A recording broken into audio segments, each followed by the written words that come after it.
Auto-entrepreneur, mot composé, une aventure avec laquelle il faut composer.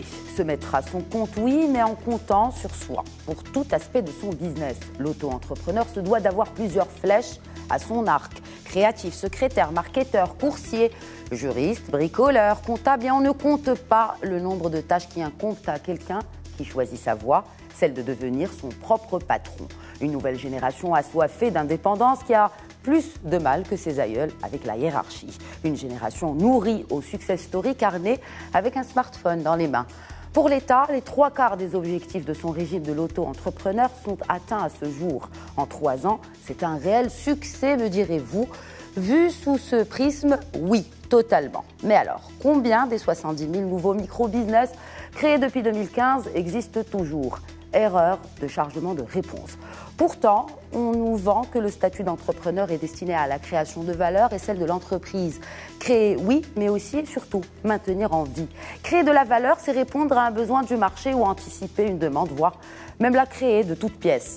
Et avant de nous lancer dans une critique du régime en soi, penchons-nous sur la démarche de l'auto-entrepreneuriat au Maroc. D'abord, la culture de créer son entreprise est-elle suffisamment ancrée dans nos mentalités marocaines ? Est-elle inculquée dès le plus jeune âge, comme il est de coutume et d'usage, à l'Eldorado entrepreneurial par excellence, les US, les États-Unis d'Amérique ? Rien n'est plus fort qu'une idée dont l'heure est arrivée, disait un certain Victor Hugo. Aujourd'hui, mieux vaut une idée moins bonne et faire l'effort de la transformer en une idée rentable qu'une idée innovante et inexploitée. Importer un concept et l'améliorer, en créer un nouveau ou adapter une idée aux spécificités du marché. Le plus important, c'est de concentrer sur la viabilité de l'idée. Sur papier, oui, mais la pratique est tout autre. Me vient alors cette idée. Pourquoi 87% des demandes d'adhésion au régime sont jusque-là validées par la tutelle ? Sont-elles pour autant valides ? Et puisqu'on y est, pourquoi une activité commerciale, ou pour une activité commerciale en tout cas, ce seuil des 500 000 dirhams de revenus annuels pour coller au statut d'auto-entrepreneur et jouir d'exonération fiscale?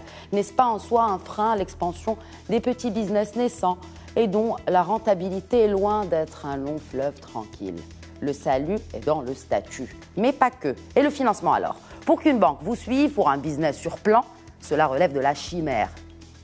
Alors quand on veut financer une idée innovante de manière tout aussi novatrice, en l'occurrence le crowdfunding, c'est un véritable no man's land au Maroc. Et pour finir, pourquoi même le souverain, dans son discours datant du 20 août dernier, a-t-il appelé à mettre en place des mécanismes pratiques pour améliorer qualitativement les dispositifs incitant les jeunes Marocains à créer de petites et moyennes entreprises dans leur domaine de spécialité? La réponse est peut-être quantitative. Un jeune sur 4 des 15-24 ans n'a pas d'emploi. Alors, faute de n'avoir pu inverser la courbe du chômage, il faudra peut-être concrètement tracer un chemin à nos hommes de demain pour prendre enfin leur destin en main. Place au débat.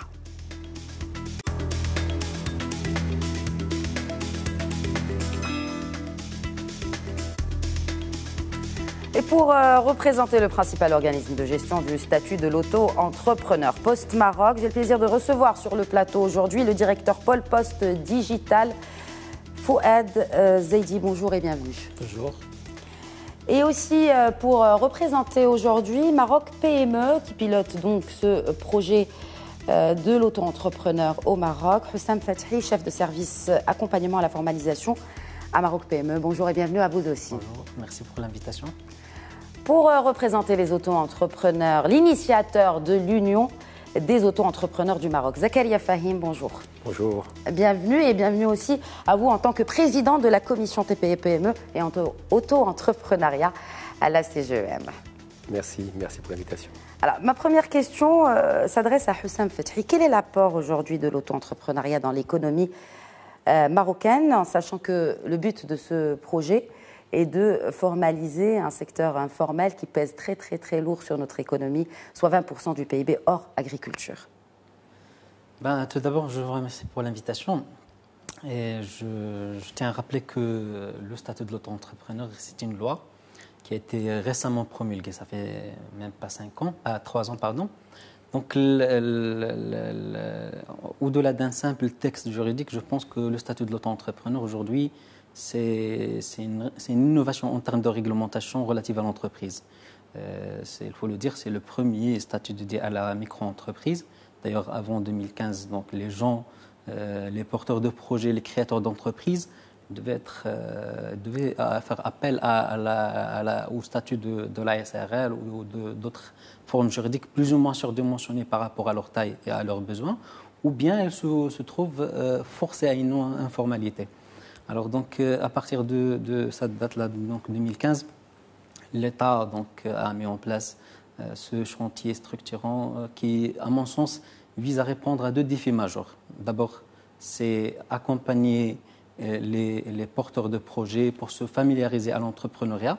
Donc, c'est une sorte de promotion de la culture d'entrepreneuriat, d'esprit d'entrepreneuriat, mais également à accompagner les personnes donc, déjà existantes dans l'informel à se formaliser via une alternative légale, non onéreuse, simple et fluide.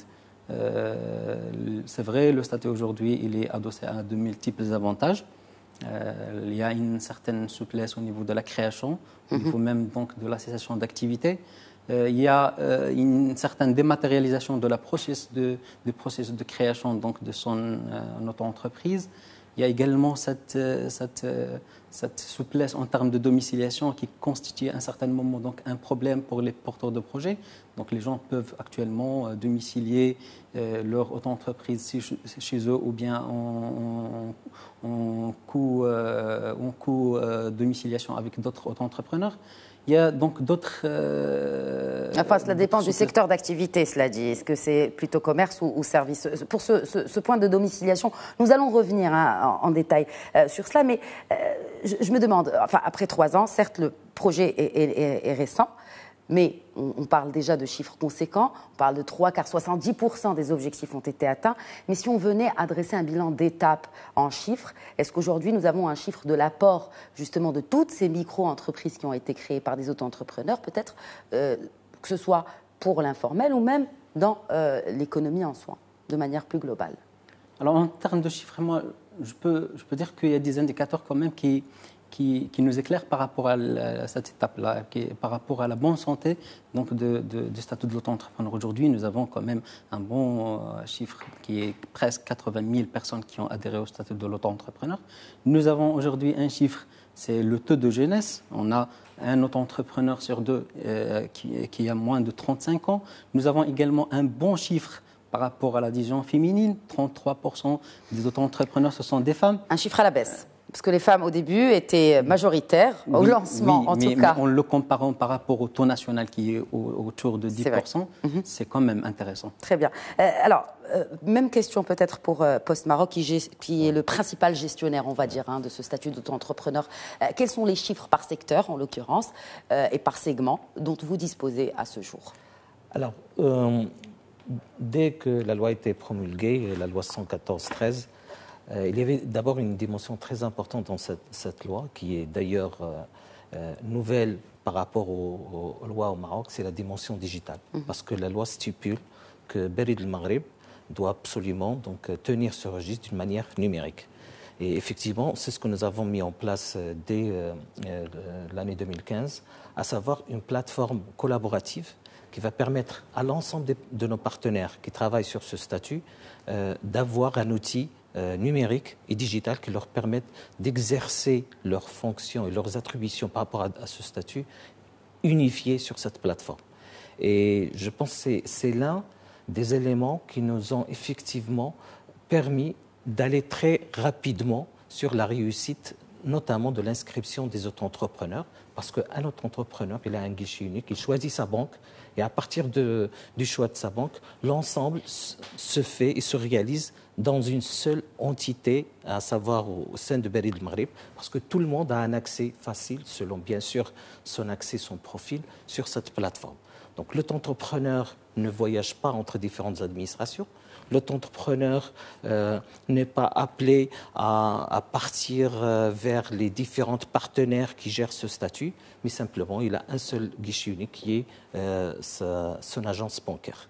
Je pense que là, c'est une dimension qui est maintenant réelle, qui est vraie, que nous avons testée et qui a donné ses fruits et qui est un exemple également pour l'ensemble des nouveaux projets qu'on doit réaliser, bien sûr, au niveau de la vision de la digitalisation de notre économie. Donc je tenais à mettre le point sur cet élément et cette dimension parce qu'il est nécessaire pour le XXIe siècle, pour qu'on puisse améliorer effectivement et rénover notre économie en utilisant les outils technologiques. Maintenant, effectivement, cet apport, ça nous a permis, effectivement, alors tout à l'heure, vous avez posé cette question sur déjà les fruits. Alors, il faut dire une chose très importante, nous avons enregistré plus que presque 50 000 opérations de paiement des impôts. Alors déjà c'est quelque chose de très important, ça veut dire qu'on a commencé à atteindre nos objectifs de faire migrer cette force productive économique de l'informel vers le monde formel, tout en leur appuyant avec tout ce que font nos différents partenaires bancaires dans l'inclusion financière de ces auto-entrepreneurs. L'ensemble des secteurs, notamment du secteur de commerce, le secteur de l'industrie et le secteur de l'artisanat, ils sont présents dans ce statut. Nous avons des personnes effectivement qui appartiennent à l'ensemble de ces secteurs. Avec une prédominance peut-être Après, avec une prédominance de commerce, bien sûr, donc de commerce suivi par la partie service. Très bien. Voilà. Un petit peu moins industriel, qui sont aux environs de 20%. Parfait. Zakaria Fahim, selon votre perspective en tant que représentant finalement des auto-entrepreneurs, non seulement de par votre statut d'initiateur de l'Union pour les auto-entrepreneurs au Maroc, alors votre perception de ces chiffres est-elle positive? Enfin, les chiffres sont certainement positifs, mais votre perception? Donc, juste pour bien préciser, donc, l'Union des auto-entrepreneurs, donc, c'est une initiative où il y a eu un ensemble d'acteurs qui ont considéré qu'en mutualisant aujourd'hui nos forces, on peut être utile aux auto-entrepreneurs. Il y a des initiatives où il y a des auto-entrepreneurs qui, eux, ont créé leur association. Donc, c'est aussi une force de proposition et c'est ce qu'il faut pour challenger. Donc, moi, j'ai eu la chance de travailler sur le dispositif et donc, j'ai trouvé tout naturel de mettre, je dirais, en musique un certain nombre d'acteurs, donc des experts comptables, la FEM, des gens du CJD, donc... et SPOD, pour ne citer que ceux-là. Qui font partie de l'Union. Tout à fait. Donc, vous regroupez un peu toutes les associations. L'idée, c'est ça, c'est d'avoir des acteurs, parce que ce qui manque aujourd'hui à beaucoup d'entrepreneurs, parce qu'on a beaucoup parlé des chiffres. C'est vrai que si on regarde la cible aujourd'hui, on dit que dans l'informel, on est entre 20 et 25, voire 30%. Maintenant, on a remis un peu le monde agricole. C'est quoi 70 000 par rapport au potentiel aujourd'hui de la population? Bon, c'est vrai que le gouvernement a repris un petit peu la barre pour dire on va prendre sur 100 000 et on est en mode pilote. Mais aujourd'hui, on joue encore dans l'arrière-cour. Le vrai sujet aujourd'hui va démarrer certainement demain. Mais ce qui était aussi important, ça a été rappelé par notre ami de la Poste Postale, c'est qu'il fallait tuiler un petit peu donc, les outils. Parce que même quand on parle de digital, ça paraît facile, mais dès qu'on est sur la montée en charge, on peut... par rapport au profil. Donc il y a effectivement maintenant certainement une stabilité, une amélioration de la plateforme, parce qu'il y avait beaucoup de points sur lesquels il y avait des remontées. Donc il y a eu, on va dire, une deuxième version qui permet aujourd'hui de faire, je dirais, des télédéclarations, donc déjà de gagner un peu de temps. Mais je pense qu'on peut encore aller beaucoup plus loin parce que les auto-entrepreneurs n'ont pas le temps d'aller à l'administration. Donc on a déjà échangé avec Omar Faraj pour dire voilà, il faut aujourd'hui accélérer les modes de règlement digitaux, donc par le télépaiement, le mobile paiement. Aujourd'hui, l'Afrique est numéro 1 mondial. Pourtant, c'est juste pour rappeler, je vous interromps avant de parler de l'Afrique, pourtant, pour faire leur déclaration, il est possible de faire sa déclaration sur le site de la DGI. Mais malheureusement, le fait d'avoir cette option de paiement n'est toujours pas disponible sur le site de la DGI. Malheureusement, la DGI n'est pas représentée aujourd'hui sur le plateau d'Éco-Débat. Nous aurions souhaité qu'il soit là, en tout cas. Mais ils sont en train de travailler dessus. Donc, mais je pense vous disiez pour l'Afrique, n'est-ce pas? Voilà, donc ce que je disais, c'est que nous avons aujourd'hui des vrais leviers. Vous ne trouverez jamais un auto-entrepreneur s'il y a une chose qu'il a sur lui, c'est son mobile. Pourquoi? Parce qu'effectivement, il faut être joignable pour avoir des clients. Bien sûr. Aujourd'hui, on est en train d'élargir un peu le Wi-Fi un peu partout. Donc même quand il n'a pas... Parce qu'on oublie souvent que beaucoup d'auto-entrepreneurs, il a son projet Sagnac, mais il n'a pas toujours le cash. Donc la seule chose dont il ne peut pas aujourd'hui se passer, c'est son mobile. Et je pense qu'on a un gisement aujourd'hui de valeur qu'on n'a pas encore utilisé sur le mobile. Et nous militons aujourd'hui pour que, notamment à travers la commission d'auto-entrepreneurs à la CGM, pour qu'on intègre plus aujourd'hui des outils, ça a été dit, du XXe siècle. Et le mobile aujourd'hui ne peut pas être dans l'équation parce qu'effectivement, il va permettre, et c'est un peu un des enjeux, c'est de donner aujourd'hui une ouverture et un accès beaucoup plus facile sur le marché, donc pour être visible, et puis surtout éviter à un auto-entrepreneur de se déplacer pour faire une déclaration. Parce que déjà, quand vous voulez capter les gens pour faire leur déclaration, c'est bien, mais quand vous leur dites déjà vos revenus sont relativement faibles et il faut prendre, parce que n'oubliez pas que quand vous allez à une administration, c'est peut-être 1 heure de trajet, c'est 1 heure de moins de facturation. Et dès que vous avez raté à la fin du mois, parce que souvent ils sont pris, vous avez les pénalités. Et là, on rentre dans un cercle qui n'est pas vertueux. Et c'est ça, je crois, le vrai challenge que nous avons. C'est déjà, dès qu'il est avec nous, c'est l'accompagner pour qu'il ne regarde pas dans le rétroviseur. Et puis, faciliter tout ce qui peut être facilité. Je pense que là, il y a un boulevard devant nous. Houssam Fethi, vous vouliez peut-être réagir Quelques points simplement de précision. Donc, effectivement, cette plateforme qui a été mise en place par Post Maroc permet déjà la télédéclaration. D'ailleurs, donc toute la partie déclaration. Voilà, c'est ce que je disais, mais bon, ceci dit, on ne peut pas payer. Alors, la partie paiement, parce qu'il faut aussi. La digitalisation a toujours des impacts, comme je l'ai toujours dit, des impacts juridiques, des impacts bien sûr sur les process et sur les humains également. Mais la partie juridique, c'est important parce que la déclaration, c'est une déclaration qui engage l'auto-entrepreneur. Donc il y avait derrière une signature de sa déclaration.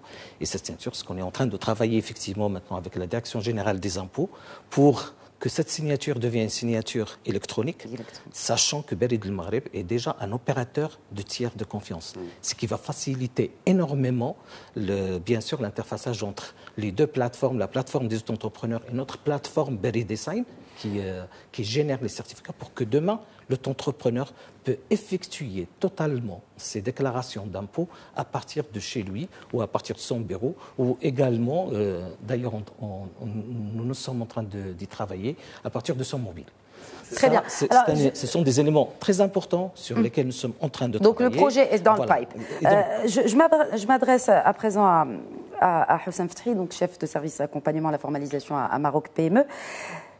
La majorité absolue, donc près de 90% des dossiers d'auto-entrepreneurs qui sont soumis à Maroc PME sont validés. Quels sont les critères de validation que vous adoptez chez Maroc PME ? En fait, le processus de traitement des demandes passe par la Direction générale des impôts. C'est-à-dire que la personne, elle fait la demande d'inscription via le portail qui est géré par Post Maroc, mais normalement, c'est les collègues des impôts qui valident. En fait, la validation de la demande se fait selon 2 critères. D'abord, il faut que l'activité soit éligible. Nous avons déjà réglé le problème, donc il y a une liste d'activités éligibles. Même donc, la Direction générale des impôts a émis une 2e liste qui exclut certaines activités donc, de bénéficier du statut. Le 2e critère, c'est qu'il faut que la domiciliation soit que la personne ne soit pas déjà identifiée fiscalement. C'est-à-dire qu'il n'a pas, par exemple, un autre statut ou un autre domicile utilisé pour le compte. Normalement, à date d'aujourd'hui, on est presque à 95 000 demandes d'inscription, ce qui montre que quand même, donc, il y a beaucoup de demandes qui ont été rejetées pour les 2 causes. Alors, je voulais juste mettre l'accent sur un volet très intéressant dans la promotion du statut de l'auto-entrepreneur. Il faut dire qu'aujourd'hui, c'est un nouvel agent économique. Donc, nous avons, je dis nous avons parce que dans le comité national de l'auto-entrepreneur, il y a la présidence qui est assurée par le ministère de l'Industrie, le secrétariat par Maroc PME, mais il y a tous les parties prenantes de l'écosystème de l'auto-entrepreneur. Nous avons adopté une démarche de communication de proximité, ce qui a donné ses fruits. D'où les caravanes, peut-être, c'est Je dis les caravanes, je dis le porte-à-porte, je dis face-to-face, ce qui nous a permis à écouter les auto-entrepreneurs. Écouter les auto-entrepreneurs, ça nous a permis par la suite d'émettre des propositions d'amélioration. Aujourd'hui, le statut qui a commencé en 2015, ce n'est pas le même. Il y avait beaucoup d'améliorations, beaucoup d'ajustements, et ça, c'est les fruits des remontées de terrain. Je pense également qu'aujourd'hui, les auto-entrepreneurs, ils sont bien écoutés. Nous avons également tout un arsenal donc, de supports de communication digitale. Il y a le portail institutionnel où les auto-entrepreneurs ils ont toute l'information. Il y a des vidéos didactiques de vulgarisation. Il y a des pages Facebook officielles, des pages de réseaux sociaux officielles qui vulgarisent le statut où on répond d'une manière réelle aux questions des auto-entrepreneurs. Mais est-ce qu'il y a un échange parce que... Mais certainement. Mais je dis le fruit aujourd'hui, s'il y a pas mal d'améliorations, que ce soit au niveau logistique, la plateforme, mais également au niveau de loi de finances. Nous avons émis pas mal de remarques pour rendre plus attractif le statut fiscal. Là, je dis que le statut, aujourd'hui, il n'est pas figé. Il est évolutif en fonction des besoins de la population cible. Alors, vous parlez bien sûr du statut fiscal. Pour rappel, pour nos téléspectateurs, donc, les auto-entrepreneurs jouissent d'exonération fiscale, à savoir selon le seuil, en tout cas, selon le secteur d'activité, donc soit le commerce ou l'artisanat, et les services. 2%, voilà. Ne dépassant pas un chiffre d'affaires annuel de 200 000 dirhams. Est-ce que vous ne pensez pas que c'est un frein en soi ? Comme je disais dans mon édito, est-ce que ce n'est pas un frein en soi pour justement ces jeunes entrepreneurs ? Est-ce que le fait de basculer vers une SARL pour peu que le chiffre d'affaires dépasse ces seuils implique d'autres frais et notamment d'autres impôts à payer ? Je pense qu'il faut voir l'autre revers de la médaille parce qu'aujourd'hui, le statut de l'auto-entrepreneur, c'est un pack. On ne peut pas voir justement juste le traitement fiscal parce que derrière, quand même, il y avait pas mal d'exonérations en termes de la comptabilité. Les auto-entrepreneurs, ils sont exonérés de tenir une comptabilité. Aujourd'hui, également, le travail qui a été fait pour définir ces seuils-là, il a été fait dans un cadre participatif avec carrément des échantillons d'auto-entrepreneurs pour identifier quels sont aujourd'hui plus ou moins les moyennes de fourchette de revenus de cette population cible. Il ne faut pas oublier que ce sont des personnes individuelles. C'est-à-dire que même en termes de certaines activités, ils sont exclus. C'est-à-dire que ce ne sont pas des personnes qui font l'export, ils ne sont pas aptes à faire l'export, ce ne sont pas des personnes qui sont aptes à faire l'import. Donc, généralement, la population cible que nous avons aujourd'hui, c'est une population qui est majoritairement dans cette fourchette de revenus. Très bien. Sachant qu'on parle de chiffre d'affaires encaissé. C'est-à-dire que la personne peut faire au-delà de 500 000, mais qui n'est pas encore. Qui ne va pas... Oui, très bien. Zakaria Fahim, peut-être on fait réagir un peu, parce qu'il y a 2 points que j'imagine vous voulez... C'est un peu important, cette question de rejet, si vous permettez. Justement, sur la validation, peut-être. Sur la validation. Oui. La validation, le taux est vraiment très faible. La DGI valide la majorité des dossiers. D'ailleurs, le taux de rejet il est inférieur à 2%. En fait, ma question est là, Fouad Zaidi. Est-ce que c'est positif de valider autant ? Est-ce que, par exemple, on ne pourrait pas peut-être inclure d'autres critères de sélection, peut-être pour aider même, pour accompagner d'une certaine manière ces porteurs de projets, que peut-être le projet qu'ils portent ne peut aboutir, ou peut-être que c'est un projet borné, ou enfin, c'est dans ce sens que ma réflexion part. Non, mais je pense le fait qu'on a un taux de rejet qui est vraiment très faible, ça veut dire que l'administration fiscale accepte ces projets, accepte ces personnes pour qu'ils soient demain des auto-entrepreneurs et des gens qui sont dans les informels. Avant la pause, je voudrais faire réagir Zakaria Fahim sur cela. C'est clair qu'aujourd'hui, si en quelques clics, vous avez un certain nombre de caractères pour mettre en activité, je défie toute personne qui peut vous dire c'est une activité performante ou pas. Parce que déjà, quand vous voulez choisir l'activité, ce n'est pas toujours simple. Donc,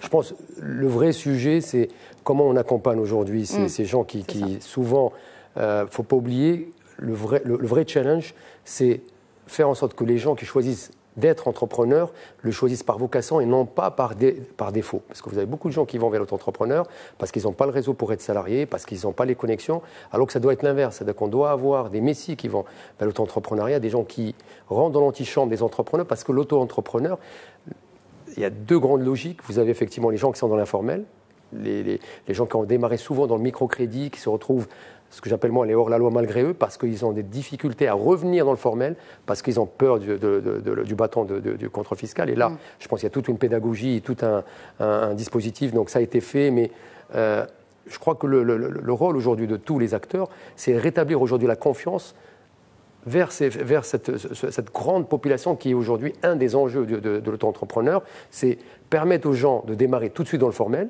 Donc ça, c'est une des vocations, mais en même temps, faire sortir des gens de l'informel. Eh bien, pour faire sortir des gens de l'informel, ce n'est pas les 1 ou 2% qui souvent. La couverture sociale, on n'en a pas encore parlé, mais c'est un des leviers. C'est sûr qu'on en parle en deuxième partie d'émission. Et l'accès au marché. C'est-à-dire que moi, je suis dans l'informel, je bricole, vous me dites, bon, il faut payer 1%, il faut se déplacer. Et il dit, attendez les gars, donc quand vous allez regarder... Qu'est-ce que j'y gagne finalement? En plus, et quand vous regardez la population, vous avez presque plus de 50%, c'est le Grand Casablanca et Rabat. C'est-à-dire que vous allez retrouver Rabat et Kenitra. C'est-à-dire qu'on voit qu'ailleurs, c'est un peu le désert, c'est-à-dire qu'il faut peut-être plus d'accompagnement. C'est-à-dire que nous, aujourd'hui, en tant qu'acteurs, il faut qu'on soit beaucoup plus visible, qu'aujourd'hui, avec Maroc PME, qu'on travaille sur cette dynamique. Il y a un vrai challenge, c'est... ramener des gens à nous écouter, parce que je pense qu'il y a un vrai sujet, c'est sur l'attractivité réelle. Donc, quelqu'un qui est dans l'informel ne va pas venir pour 1 ou 2%, il va venir pour autre chose, et pour l'instant, le autre chose, il ne l'a pas. D'où, justement, cette question très importante de couverture sociale et médicale. Moi, je reste convaincu que un des sujets, parce que j'ai parlé tout à l'heure du mobile paiement, dans les propositions... Quand le projet a été initié, moi je crois beaucoup au mobile paiement avec un système de retenue à la source en amont. Parce qu'il ne faut pas oublier aujourd'hui, on a l'impression que quand on parle d'auto-entrepreneurs, c'est vrai qu'on parle de 200 000, 500 000 de revenus, mais vous avez des gens, c'est chaque mois, chaque jour suffit sa peine. C'est-à-dire que parfois quand vous dites, voilà, vous allez payer 300, 500 dirhams, 1000 dirhams de couverture sociale par an. Quand il arrive à la cotisation, c'est le jour J, il n'a pas les 1000 dirhams ou il n'a pas les 500, parfois il ne peut pas cotiser. Et donc, ce que nous proposons aujourd'hui, c'est d'utiliser le mobile paiement avec un système de retenue à la source pour qu'à la fin du mois, à la fin de l'année, s'il doit cotiser, les 1000 dirhams, il les a déjà positionnés. Et je rappelle une chose, autour de cette table, il y a beaucoup qui sont salariés. Ceux qui paient les impôts, qui ne savent même pas qui payent les impôts, c'est les salariés. Parce que le système de retenue à la source nous a tellement bien éduqués qu'on raisonne honnête. Et je crois que cette population fragile, qui n'est pas habituée, on lui dit, toi, tu es passé le bénéfice le chiffre d'affaires égal à bénéfice, maintenant on va te remettre en pleine mer un peu comme le système récemment adopté en France. Voilà, messieurs, exactement. Je vous propose de finir en tout cas cette discussion, de continuer le débat juste après cette pause. Merci de rester avec moi tout de suite.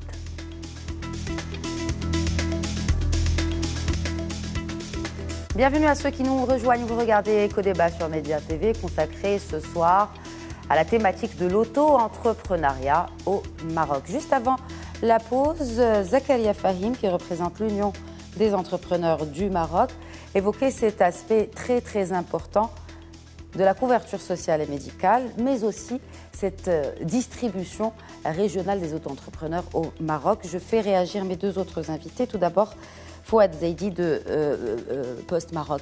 Alors, en ce qui concerne la distribution, si on peut l'appeler comme cela, géographique des entrepreneurs, est-ce que finalement c'est à l'image d'autres secteurs au Maroc, à savoir une concentration sur l'axe Casablanca-Rabat, comme le citait Zakaria Fahim, donc plus de la moitié en tout cas, ou près de la moitié qui est concentrée vers cette région? Alors, effectivement, cette distribution elle est complètement corrélée à notre économie, à l'architecture de notre économie nationale. Effectivement, sur la région de Rabat, par exemple, la région de Casa d'abord, on est à presque à 30% d'inscrits auto-entrepreneurs, suivi par la région de Rabat vers 15%. Et puis nous avons aussi la région du Nord, la région de Tanger, qui est aux environs de 14%. C'est une évolution pour cette région de Tanger? Oui, c'est une très bonne évolution d'ailleurs sur cette région. Ça veut dire qu'effectivement, également cette région, les auto-entrepreneurs s'inscrivent et je pense aussi que c'est le résultat de toute la promotion qui a été faite par Maroc PME et par également nos partenaires bancaires qui ont de plus en plus sont en train de lancer des promotions pour ces auto-entrepreneurs dans le cadre de l'inclusion financière. Avant de me tourner vers justement Maroc PME, Hussam Fetri qui la représente aujourd'hui, est-ce que Post Maroc aujourd'hui alloue des financements aux auto-entrepreneurs, Fouad Zaidi? Alors, Post Maroc, il faut comprendre l'attribution de Post Maroc. Post Maroc, ici, c'est un opérateur de service. Notre rôle, c'est de mettre à niveau cette plateforme digitale pour qu'il puisse répondre à l'ensemble des besoins des partenaires et des acteurs qui travaillent sur le statut de l'auto-entrepreneur. Et c'est à nos partenaires, notamment la banque, Al-Barid Bank le fait bien sûr dans sa mission, mais également les autres banques sont en train de travailler pour financer les auto-entrepreneurs dans leur activité. Et vous avez des chiffres sur cela? Non, parce que ce sont des chiffres qui appartiennent à chaque banque. Filiale. Okay. Je peux vous assurer que la plateforme, sur ce niveau, on n'a pas d'informations qui remontent des différents partenaires. Alors, juste peut-être pour compléter, il y aura certainement, parce qu'il ne faut pas oublier, très souvent les auto-entrepreneurs n'ont pas de vraies garanties à donner aux banques. Donc les banques ne suivent pas. Tout naturellement, donc, sur ce type de projet, sont souvent très frileux. Maintenant, il y a une grande opération dans le cadre du partenariat avec la CCG et il va y avoir une grande annonce qui va être faite pour les auto-entrepreneurs notamment, pour les micro-entrepreneurs, pour qu'on puisse avoir une garantie jusqu'à 70% du crédit. Et donc pour la banque, comme on le rappelle toujours, quand vous gérez l'épargne publique, vous ne pouvez pas aujourd'hui prêter si vous n'avez pas une garantie de retour. Et les banques, il faut bien le rappeler, n'ont pas toujours le public qu'il faut pour gérer, donc disons les personnes qu'il faut pour gérer des personnes qui vont emprunter 10 000 dirhams, 20 000 dirhams. C'est pour ça qu'il y a je pense, l'écosystème du microcrédit va avoir un rôle très important. Et il y a aujourd'hui toute une interconnexion qu'il faut faire pour que la banque puisse être plus facile à engager donc, ses ressources parce qu'elle sait qu'elle est backée par la CCG avec 70% et que derrière, il va y avoir un suivi. Parce que je reviens à ce que j'ai dit tout à l'heure, c'est donner l'argent. On peut dire que ça peut être relativement facile, 10 000, même c'est quoi pour une banque. Mais après, il faut qu'on s'assure que ça va bien être utilisé. Et l'avantage du microcrédit, c'est qu'ils savent gérer ça. Les crédits. Enfin, je veux dire, il y a une étude qui est faite, même pour accompagner des entreprises. Je veux dire, les études sont faites au sein même des banques ou de crédits de bureau, si vous voulez, pour s'assurer, en tout cas, de la pérennité du projet qui leur est présenté. Pourquoi ce ne serait pas le cas pour l'auto-entrepreneur ? Parce que les auto-entrepreneurs, il faut le rappeler, une grande majorité n'a pas la matière première, c'est avec les bilans, ils n'ont pas de référentiel pour les banques. Puis vous avez ceux qui ressortent de l'informel. Vous avez juste la tête, est-ce que sa tête passe ou pas? Donc il faut partir de l'idée que la confiance. C'est à la tête du client. Non, c'est la confiance. Ça veut dire que vous n'avez pas de référentiel, donc c'est tout à fait normal qu'une banque, quand elle n'a pas de référentiel, et c'est pour ça que les organisations comme nous devons arriver avec cette capacité d'accompagner, de servir de tiers de confiance pour dire voilà cette personne. Et c'est là où je pense les associations de microcrédit. Il y a des données pour cela, Zakaria Fahim. Enfin, dans d'autres pays, on se base sur des données personnelles, les paiements de factures de téléphone, d'électricité ou d'eau. On est dans la culture du cash. Vous savez que la personne, elle prend son virement aujourd'hui, elle va au guichet, elle sort l'argent pour payer. Donc on a une grande difficulté. Donc on a accès à ces données, finalement. Non, mais ça va être très compliqué parce que les gens payent beaucoup par le cash. C'est-à-dire que même quand vous le payez par virement, il va sortir son argent et payer toutes ses transactions par cash. Donc vous avez très peu de gens qui payent sur Internet. Et c'est toujours les mêmes. C'est la catégorie des 5-10%, la classe A qui paye sur Internet. Non, je parlais vraiment de paiement de facture, tout simplement. C'est que, tout simplement, pour se dire simple, c'est est-ce qu'on est viable? Est-ce que cette personne paye ses factures à temps, c'est-à-dire c'est en ayant accès à des bases de données de distributeurs d'électricité ou de téléphone et autres pour voir justement est-ce que cette personne mais là, la légalité aujourd'hui, c'est qu'on n'a pas la possibilité aujourd'hui d'aller, c'est-à-dire qu'on n'a pas encore une capacité d'intégration de ces bases de données pour aller chercher, c'est pas légal. Parce que là aujourd'hui, c'est le respect de l'information. Maintenant, effectivement, le crédit bureau qui permet de voir les incidents, un certain nombre de choses, mais ces gens-là, ils étaient déjà en dehors des radars. Bon, je pense que maintenant, il faut rétablir déjà la confiance, parce que c'est déjà, on leur dit, venez, on va.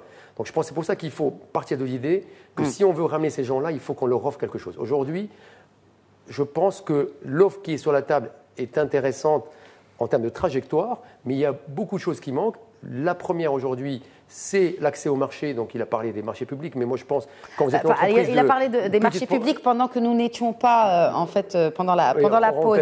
Alors, justement, on fait réagir Maroc PME. Qu'est-ce qui est proposé aujourd'hui aux auto-entrepreneurs pour les encourager, motiver, les inspirer même à se lancer dans l'aventure de l'auto-entrepreneuriat? Alors, je reviens à l'idée dont j'ai parlé tout à l'heure, c'est que Maroc PME, en tant que secrétaire donc, du Comité national de l'auto-entrepreneur, il a cette mission donc, de coordonner les différentes actions émises par des uns et des autres. Nous avons proposé à intégrer expressément l'auto-entrepreneur dans le cadre de la commande publique. Ça permettrait aux auto-entrepreneurs de quand même d'accéder à une partie des bons de commande qui est publiée par les collectivités locales, les organismes publics, les administrations publiques. Mais je reviens à cette question du financement. Aujourd'hui, c'est vrai, il y a pas mal de banques qui ont lancé des actions de financement à petite échelle, au profit des auto-entrepreneurs. Donc, c'est des facilités de caisse. Il y a pas mal d'organismes également qui ont des offres de prêts d'honneur pour le compte des auto-entrepreneurs. Ce que nous essayons de faire au niveau de Maroc PME, c'est d'abord de travailler avec les auto-entrepreneurs à renforcer leur business plan. C'est-à-dire qu'il y a tout un travail en termes d'accompagnement entrepreneurial pour permettre à ces gens-là de défendre leurs projets devant les organismes de financement. Donc, chose qui est quand même... Il y a des équipes dédiées pour cela? Oui, nous avons... Sur les régions? Ou c'est centralisé? Non, en fait, on a mis en place un réseau national de conseillers en auto-entrepreneuriat ou bien en entrepreneuriat d'une manière générale qui travaillent. Enfin, pour peut-être des futurs auto-entrepreneurs qui nous regardent. C'est des profils qui ont été sélectionnés, identifiés par Maroc PME et donc qui ont été référencés sur un cahier de charges qui sont disponibles. Donc, nous avons la base de données et ils sont mobilisables en fonction des besoins des partenaires régionaux et locaux. Nous avons à date d'aujourd'hui donc un bon bilan d'action d'accompagnement. On a même des personnes, des auto-entrepreneurs qui ont accédé à des financements grâce à l'accompagnement Maroc PME. Plus que ça, Maroc PME aujourd'hui, il a essayé d'amorcer une dynamique entrepreneuriale dans les régions où on a identifié donc des projets, des initiatives structurantes visant notamment à intégrer les auto-entrepreneurs dans la chaîne de valeur nationale et locale. Ou tout autre type d'initiative visant à l'inclusion financière, économique et technologique des auto-entrepreneurs. À date d'aujourd'hui, nous avons identifié et mobilisé plus de 100 agrégateurs d'auto-entrepreneurs, que ce soit des entreprises industrielles, des entreprises de services, des associations ou des organisations encadrant et accompagnant les auto-entrepreneurs. Alors, je me tourne encore une fois vers Zakaria Fahim. Alors, vous êtes président de la commission TPE-PME, grandes entreprises et auto-entrepreneurs au sein de la CGEM. Est-ce que le statut de la CGEM permet, puisqu'on parle d'intégration, d'intégrer les auto-entrepreneurs au sein de cette représentativité, en tout cas, qu'on connaît de personnes morales et d'entités moyennes et grandes? Tout à fait. Donc, ce qu'il faut savoir, c'est que c'est la première fois dans l'histoire de la CGEM qu'il y a une commission qui va traiter du sujet d'auto-entrepreneur. Donc, c'est une première. Donc, l'idée aujourd'hui, c'est de travailler un peu sous forme d'associations. On va connecter aujourd'hui des entrepreneurs dans des associations et avoir plutôt... Mais il existe déjà ces associations que vous évoquiez en début d'émission. Quand je disais ça, que les associations, parce qu'aujourd'hui, il y a plusieurs associations qui travaillent, donc peut-être que Maroc PME a déjà cartographié, mais peut-être n'a pas tout cartographié. Mais l'idée, c'est d'avoir un petit peu, à l'instar de ce que nous avons dans les autres métiers, une fédération des auto-entrepreneurs qui sera membre du patronat. Donc là, il y a une réflexion pour que la voix soit portée par la fédération et qu'ils gardent aujourd'hui, je dirais, un espace à eux pour pouvoir travailler. Et c'est un peu comme ça qu'on a collaboré avec des organisations qui sont en train de monter en puissance pour permettre, parce que l'idée derrière, c'est de profiter des services de la CGEM sans obligatoirement avoir une cotisation à payer pour l'auto-entrepreneur qui démarre. Donc on veut aujourd'hui être beaucoup plus dans l'apport du service. À travers Quel genre de service, par exemple, peut offrir aujourd'hui la CGEM aux auto-entrepreneurs? Une des premières choses sur lesquelles nous sommes en train de travailler, c'est donner un accès aujourd'hui à travers donc, la plateforme Internet de la CGEM, des accès marchés, c'est-à-dire de faire des appels pour dire aujourd'hui, moi, auto-entrepreneur, ce dont j'ai besoin, c'est effectivement pouvoir travailler, parce que j'ai une compétence, on va pouvoir faire, nous en tant que commission, on va inviter, et donc ça sera par région, parce qu'il ne faut pas oublier, ça a été rappelé, la force aujourd'hui d'un auto-entrepreneur, c'est sa capacité d'être agile et de la proximité. Parce que souvent, quand vous allez, parfois vous voulez changer une ampoule dans un étage, on appelle une entreprise, pour se déplacer, elle vous coûte 300 dirhams plus 200. Lui, il est à côté, il va vous coûter peut-être 100 dirhams. Donc tout le monde est content. Donc l'idée, c'est effectivement de passer par une organisation donc, du type fédération. Donc là, la réflexion est en cours pour qu'on fasse que ça soit... La réflexion, excusez-moi encore une fois de vous interrompre, la réflexion est menée en concordance avec la Maroc PME ou c'est juste au niveau de la CGEM? La CGEM, parce que là c'est statutaire, donc pour voir aujourd'hui comment on peut leur donner des services sans leur demander une cotisation, parce qu'aujourd'hui c'est une population qu'on veut accompagner, donc on est en train de voir les différents services. Le premier sur lequel on veut travailler, c'est l'accès au marché, et donc inviter donc, nos membres à proposer donc, des marchés, leur donner des services notamment de veille, parce qu'on a développé des outils de veille, donc on a développé toute une batterie aujourd'hui de sujets, notamment digitaux sur le mobile, leur offrir tous ces services. Et bien sûr, après ceux qui vont, parce qu'il ne faut pas oublier que la première phase de l'auto-entrepreneur, c'est cette partie accompagnement. On veut garder l'idée que dès qu'on rentre dans la CGM, il y a un minimum de cotisation. Donc là, on est en train de réfléchir sur ce minimum de cotisation, mais le fait de passer par la fédération, ça n'oblige pas l'auto-entrepreneur à venir cotiser immédiatement. Donc il peut attendre soit d'évoluer, soit d'avoir son statut. Mais par contre, on va lui offrir toute une batterie de services, parce que ce qu'il a besoin aujourd'hui, c'est de marché, c'est de visibilité, c'est effectivement des services de veille, c'est de la formation, c'est de l'accompagnement. Et donc tous ces services-là, nous pensons qu'en passant par une fédération qui devient membre, donc pour l'instant, rien n'est... on est en train de préciser, puisque là, la Commission vient de présenter son plan d'action il y a 2 jours. Et donc, c'est quelque chose que nous allons mettre sur la table. Il a rencontré ce plan d'action... un engouement au sein de la Confédération? Il a été validé, on va le pousser, la Commission le pousse, parce qu'effectivement, nous croyons très sérieusement que la CGM doit être aujourd'hui le partenaire par excellence des jeunes. Donc la présidence de la CGM a bien mis comme target aujourd'hui les jeunes comme étant le levier sur lequel nous allons travailler sur les 3 années de mandat. Et c'est pour ça que la commission auto-entrepreneur et TPE a une mission très importante, c'est faire en sorte qu'on amène la meilleure solution, la plus fluide, parce que c'est des entrepreneurs qui souvent n'ont pas le temps, n'ont pas, cette capacité aujourd'hui d'aller sur la comète, mais eux, ce qu'ils veulent, c'est avoir du marché, avoir des services. Et avoir une couverture sociale et médicale. Et bien sûr, avoir une couverture sociale. J'ajouterai aussi le rôle de Badil Marib à ce niveau. On a bien sûr sous réserve de la protection des données personnelles et on peut fournir, nous avons une base de données très riche maintenant par rapport à ces autres entrepreneurs qui sont inscrits. Ne vous inquiétez pas, voilà. Et ça, c'est un élément très important. Par la suite, bien sûr, sous le contrôle et le pilotage du ministère de l'Industrie, de Commerce et de Maroc PME, on peut avoir une collaboration là-dessus pour effectivement apporter de la valeur à ces autres entrepreneurs. Alors, je veux revenir quand même à ce point, qui peut être un motivant comme décourageant pour un auto-entrepreneur, pour se lancer en tout cas dans l'auto-entrepreneuriat. Il s'agit de la couverture sociale et médicale. Alors, l'AMO pour les indépendants, la loi est entrée en vigueur, mais qu'est-ce qui est fait aujourd'hui et qu'est-ce qui va être fait peut-être demain pour essayer peut-être d'apporter une lumière, d'apporter peut-être des éclaircissements de par les données dont vous disposez à la CNSS, tout simplement, pour justement statuer sur ce statut des auto-entrepreneurs?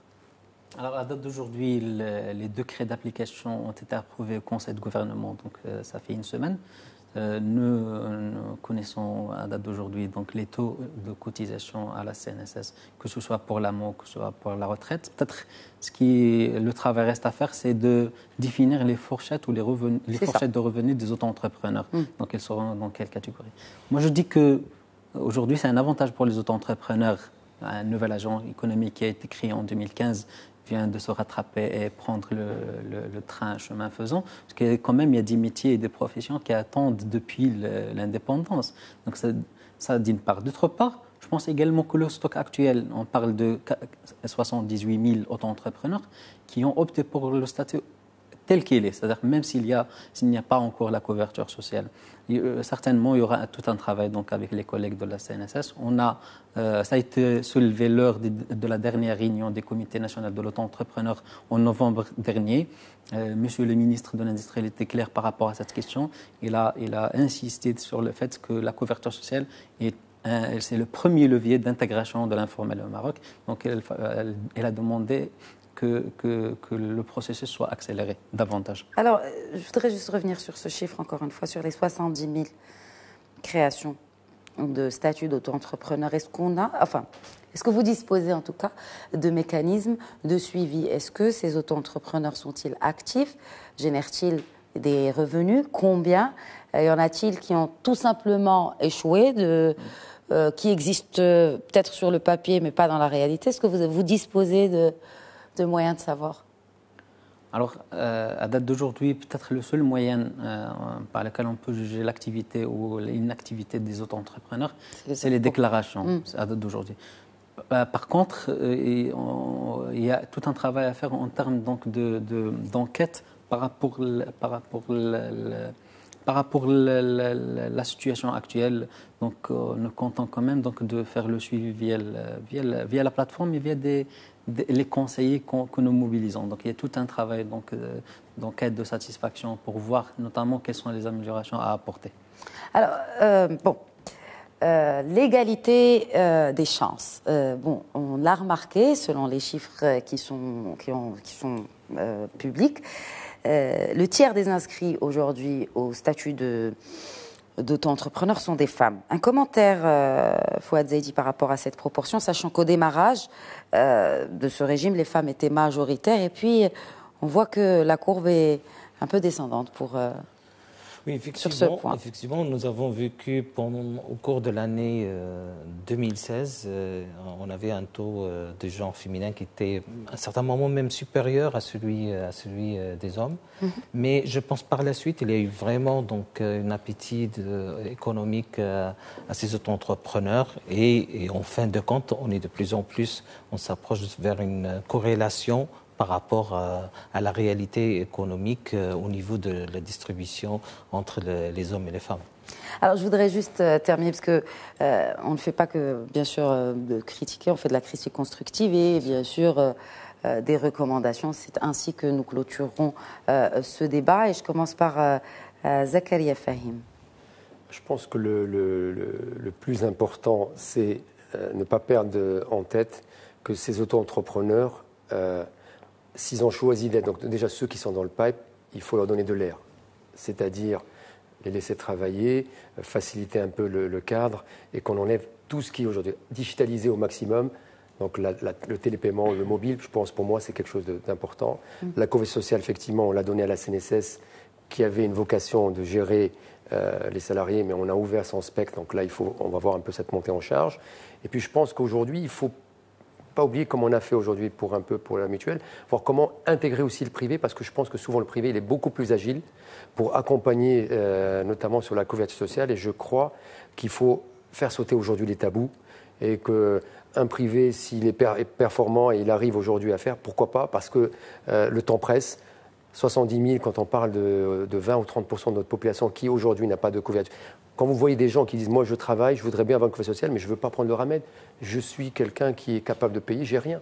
Donc bien sûr, depuis l'indépendance, on a accompagné des gens à travailler, il n'y avait pas le cadre, ils sont restés dans l'informel. Aujourd'hui, comment les sortir? Et c'est là où il faut avoir de l'innovation aujourd'hui, c'est comment accompagner ces gens à sortir de l'informel et accélérer le mouvement, parce qu'effectivement, le temps presse. Je me tourne vers Houssam Fethi, représentant de Maroc PME. Quelle est la prochaine étape maintenant? Je pense que le plus urgent aujourd'hui, c'est de boucler ce travail que nous avons amorcé, ça fait 3 ans. Et c'est le moment donc d'affiner cette offre de valeur qui est l'auto-entrepreneur. Peut-être aujourd'hui, la question de la jeunesse, elle est érigée en priorité nationale. Sa Majesté le Roi, comme vous l'aviez signalé tout à l'heure, donc a presque consacré son discours dernier à la question de la jeunesse au Maroc. Je pense qu'aujourd'hui, nous avons besoin de faire de la communication de réussite autour du statut de l'auto-entrepreneur, de se rapprocher au maximum aux jeunes, de parler leur langage, de les accompagner vers la réussite. De leur donner la parole et de les booster. Oui, certainement, parce que c'est eux les PME et les grandes entreprises de demain. Alors, quels sont vous, justement, parce que vous évoquez ce point, quels sont selon vous, Fouad Zaidi, les mécanismes à déclencher sur le court terme pour activer ce statut de l'entrepreneur qui est salvateur finalement pour cette jeunesse marocaine? Premièrement, c'est vers une digitalisation davantage. Effectivement, je suis tout à fait d'accord avec mon ami Zakaria Fahmi sur cette possibilité de mettre à la disposition de nos auto-entrepreneurs un outil complètement digital, de bout en bout. Et nous sommes en train de travailler au niveau de Post Maroc avec l'ensemble, bien sûr, de nos partenaires pour qu'on réussisse cette tâche. Je pense que ça, c'est le premier, disons, objectif à court terme. Le deuxième objectif, c'est Post Maroc maintenant détient vraiment un registre important, fiable, parce que nous avons des adresses des entrepreneurs, des adresses e-mail, leur numéro de téléphone, ainsi de suite. Bien sûr, sous réserve du respect total de la réglementation et de la protection des données personnelles, cette base de données doit être effectivement échangée avec l'ensemble des partenaires qui vont apporter de la valeur à ces auto-entrepreneurs dans une perspective de marketplace pour qu'on puisse effectivement avancer avec notamment le secteur privé et le secteur public également. Et je terminerai avec cette citation de Winston Churchill. Le succès, c'est pouvoir d'aller d'échec en échec sans perdre son enthousiasme. Messieurs, merci beaucoup d'avoir apporté vos éclairages respectifs à ce sujet très très important et très sensible avec un avenir certainement prometteur qu'est l'auto-entrepreneuriat au Maroc. Merci encore une fois. Merci à vous tous. Merci pour l'invitation. De nous avoir suivis et pour votre fidélité. Rendez-vous la semaine prochaine pour un nouveau numéro d'Éco Débat.